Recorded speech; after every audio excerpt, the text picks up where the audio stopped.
Pourquoi est-il important d'entretenir son corps? À quoi sert un corps? Un corps sert à vivre. À quoi ça sert de vivre?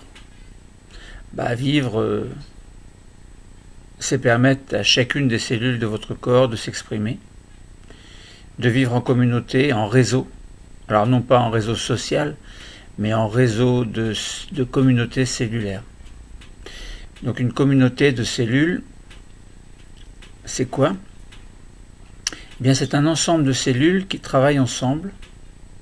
C'est bien dit, ensemble de cellules qui travaillent ensemble.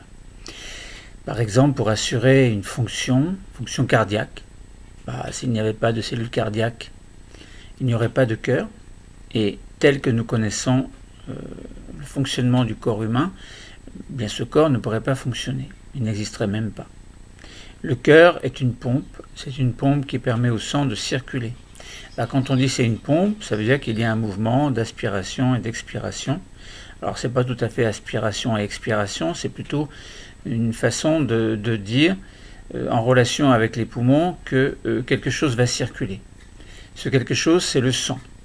Le sang est aspiré par le cœur d'une certaine façon, sans entrer dans les détails et sans parler des vaisseaux sanguins. Et ensuite, il est expulsé du cœur.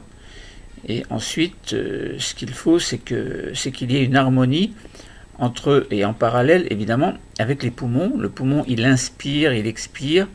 Les mécanismes, nous n'allons pas en parler ici. Alors, pourquoi respirer? Pourquoi inspirer? Pourquoi souffler? Inspirer, l'objectif, c'est de faire passer de l'oxygène dans le sang. Et l'objectif, un petit peu plus loin, c'est celui de permettre aux cellules de prendre, d'avoir en tout cas, ou de récupérer en tout cas, du dioxygène. Pourquoi?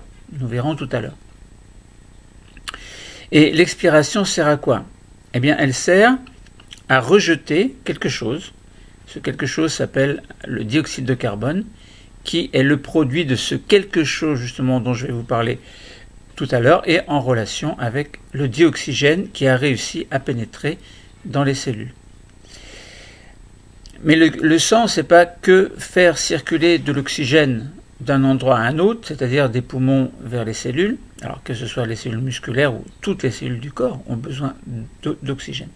Mais il y a aussi les nutriments qui doivent circuler. Les nutriments sont issus de la digestion. La digestion, c'est quoi? C'est la capacité, ou plutôt c'est pour dire qu'un aliment que vous allez mettre dans la bouche doit passer quelque part dans le sang. Et cette façon de faire s'appelle la digestion. La digestion met en jeu des mécanismes dont, encore une fois, nous ne parlerons pas ici, mais qui font appel à ce que l'on appelle des enzymes qui vont transformer les aliments en particules très très fines que l'on appelle les nutriments, alors qui ne sont pas des particules, mais ce sont des molécules. Ce sont de petites molécules qui, au niveau de l'intestin, vont pouvoir passer dans le sang. Donc, l'oxygène se trouve en présence de nutriments. Alors, ces nutriments sont divers, sont variables selon la catégorie d'aliments que vous allez digérer. Donc, ingérer puis digérer. C'est-à-dire que vous allez vous retrouver avec l'équivalent de lipides, de glucides, de protéines et d'autres choses que l'on appellerait les vitamines, etc. Sels minéraux, etc. Mais en gros, ce qui vient d'un repas va être transformé en nutriments. Les nutriments, il y en a plusieurs, il y a plusieurs types de nutriments, nous n'allons pas entrer dans les détails, mais l'un est très important, il s'agit du glucose. Donc dans le sang, nous avons du glucose et du dioxygène. Que se passe-t-il? Pourquoi est-ce qu'il est là? Pourquoi est-ce qu'il est dans le sang? Pourquoi est-ce qu'ils sont dans le sang? Ils sont tous les deux. Eh bien, tous les deux vont pénétrer dans les cellules. Imaginons que l'on parle de cellules musculaires, que ce soit le cœur ou que ce soit tout autre muscle. Un muscle a pour fonction une locomotion. Si on parle de muscle squelettique, par contre, le muscle cardiaque, lui, n'a pas une fonction de locomotion, il a une fonction qui lui permet de faire circuler le sang. Autrement dit, fonction de pompe. Eh bien, imaginons une cellule musculaire dans un muscle quelconque. Imaginons, vous avez envie d'aller courir. Vos muscles sollicités sont ceux des jambes. Donc vos muscles doivent recevoir de quoi produire de l'énergie. D'où vient cette énergie?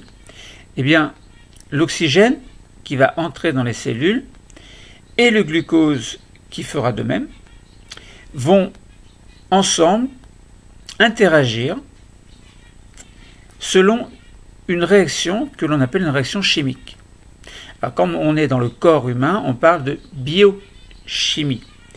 Lorsque la réaction met en jeu, lorsque la réaction mise en jeu plutôt est faite dans la cellule, donc quelque chose qui est vivant, donc le biochimie et la chimie du vivant, en fait, c'est l'étude des réactions chimiques qui se produisent dans un corps vivant. Et entre autres réactions, il y a celle de la production d'énergie grâce à l'oxydation de ce glucose par le dioxygène.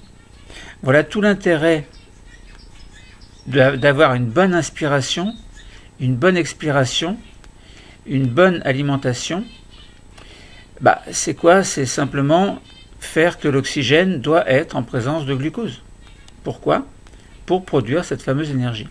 La réaction de l'un sur l'autre produit de l'énergie et en parallèle, il y a un rejet de deux déchets que l'on appelle le dioxyde de carbone et l'eau. On va dire que l'eau est un déchet, mais ce n'est pas vraiment un déchet.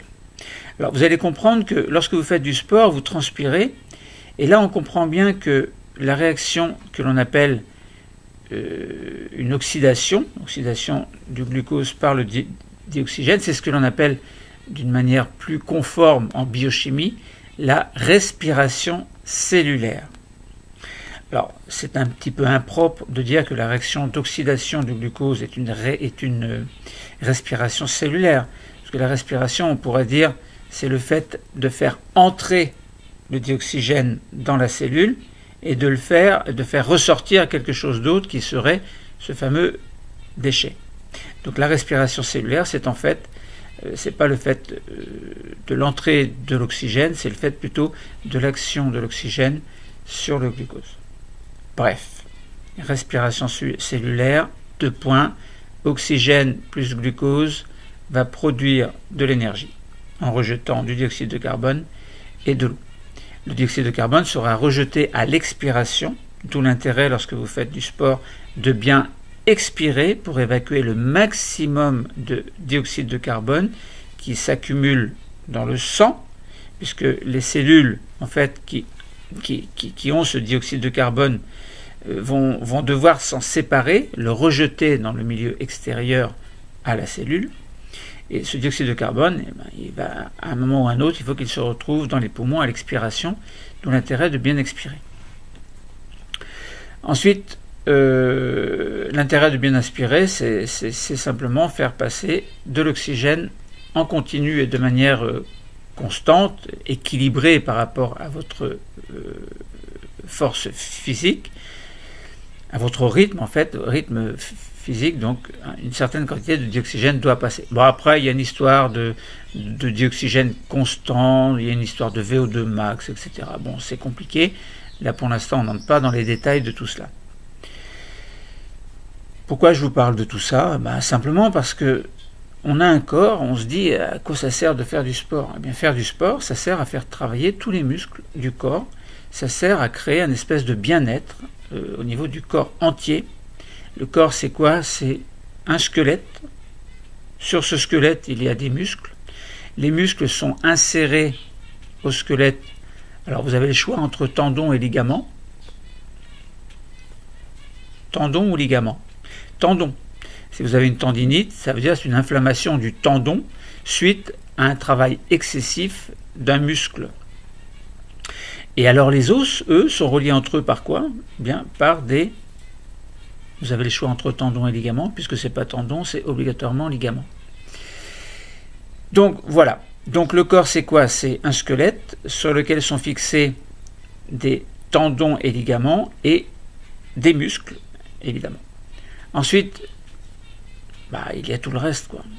Les reins, le foie, le pancréas, le cerveau. la moelle épinière, tout le système nerveux en fait. Bon, système nerveux cérébro-spinal. Cérébro, c'est le cerveau, spinal, c'est moelle épinière.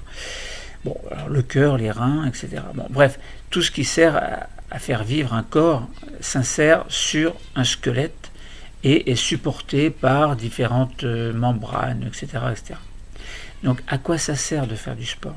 Eh bien, ça sert à entretenir tout cela, tout ce que vous avez en vous, et essayer de vieillir le moins vite possible. Là, vous avez devant vous l'exemple de quelqu'un qui commence à prendre de l'âge, qui a une certaine expérience de la vie. Ce quelqu'un, c'est moi. J'ai toujours fait du sport. J'ai toujours, enfin toujours non, à partir de 18 ans en fait. Bon, maintenant je ne vais pas vous raconter ma vie. Bon. Maintenant, ce qui est important, je pense, en parallèle à votre rythme scolaire, c'est de faire une activité physique, quelle qu'elle soit, quelque chose qui vous plaise. Ça peut être personnel, ça veut dire que vous décidez quand vous voulez faire votre propre entraînement. Ça peut être dans la forêt, ça peut être dans la nature, ça peut être chez vous. Bon, trouvez un appareil pour faire des mouvements. Vous faites des mouvements tout seul, devant un miroir, devant une glace. Mais bref, c'est important d'entretenir son corps. Bon, ensuite, je vous ai proposé quelques séances d'entraînement d'arts martiaux, entraînement sportif dans la forêt. Pourquoi dans la forêt? Parce que j'aime m'entraîner dans la nature, face à moi-même, face à cette nature qui nous a conçus. Hein, nous avons 5 sens, et bien nos 5 sens sont en relation avec la nature. Bon, quelques explications intéressantes à ce sujet. Si on a des yeux pour voir, des oreilles pour entendre, un nez pour sentir, une langue pour goûter, une peau pour ressentir, et un cerveau pour faire travailler, pour entretenir tout cela, pour harmoniser, pour coordonner toutes ces choses-là. Alors pourquoi faire du sport? Pourquoi s'entraîner? Pour vivre, pour être heureux, pour ressentir un espèce de bien-être face à soi-même, face à la nature, face à toutes ces difficultés que la vie peut vous apporter. Faire du sport, c'est très important. Voilà. Allez regarder si vous le souhaitez, notamment la vidéo Arts martiaux, séance numéro 6, entraînement sportif, où là je vous propose 4 séries de mouvements. Alors, je vous propose en fait au total de toutes ces séances d'entraînement que je vais vous proposer en fait, entre guillemets, 34 mouvements de base. Alors, non pas 34 puisque je les fais en doublon, donc ce serait plutôt 17. Et je vous donne le détail de ces 17 mouvements que je fais chaque fois en doublon. Et dans cette séance numéro 6, je vous propose 4 séries de mouvements. Une série de 6 mouvements de base, donc 12 impacts en doublon, selon votre propre rythme. Vous choisissez votre rythme. Ensuite, on fait un rythme puissant. Alors, pas puissant dans le sens la frappe est puissante, mais puissant dans le sens aller vite. Donc, ça veut dire première série, vous suivez votre rythme propre. Deuxième série, vous faites rapide. Troisième série, vous faites très lent. Et quatrième série, vous faites très puissant à l'impact. Enfin, très puissant, selon votre puissance à vous, évidemment, votre propre rythme. Sachant que chacun est conditionné, est normalisé, est fait de façon globalement identique dans l'espèce humaine, mais chacun a son corps propre et son rythme propre à suivre. Et ça, c'est important pour rester heureux et se sentir bien dans son corps. Entre chaque série de mouvements, il faut bien sûr apprendre à respirer, c'est-à-dire inspirer et expirer, entre guillemets, intelligemment, de manière à reprendre votre souffle, en ce sens, reprendre un rythme régulier, de repos, alors pas de repos parce que vous êtes en activité, mais un rythme en tout cas où vous allez vous sentir bien à l'issue de cette reprise de souffle. Donc pour cela, je vous donne quelques conseils dans la vidéo. Donc je vous invite à aller voir cette vidéo numéro 6. Je rappelle son titre, Arts martiaux, séance numéro 6, entraînement sportif. Si vous aimez, bien sûr, pensez à mettre un pouce vers le haut. Si vous n'aimez pas, bien sûr, vous mettez un pouce vers le bas. Sachant que chacun fait comme il le veut, mes vidéos n'ont aucune prétention. C'est simplement pour vous apporter un petit peu d'aide, pour être un petit peu plus heureux à l'issue de la vision de cette vidéo. À très bientôt.